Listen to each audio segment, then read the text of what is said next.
ગુવારના પાંદડા નીચેની તરફ વળે છે. આની અંદર કથરીનો બહુ મોટો ઉપદ્રવ જોવા મળેલ છે. આ ગુવારના પાંદડા જો આ રીતના નીચે વળી જતા હોય તો સિંગ કાળી થઈ જતી હોય, આ બધું કથરીનું ગુવારમાં નુકસાન છે. આ સાવ કુકડા વળી ગઈ છે ગુવારના પાંદડા.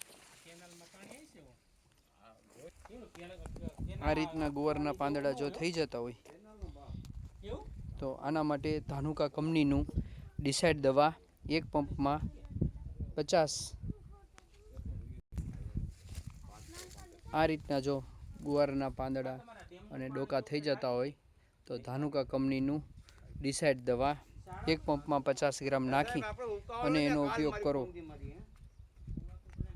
તો ગુવારના સિંગ અને પાંદડા એકદમ તંદુરસ્ત જોવા મળશે. જો આ સિંગ પણ કાળી થઈ ગઈ છે,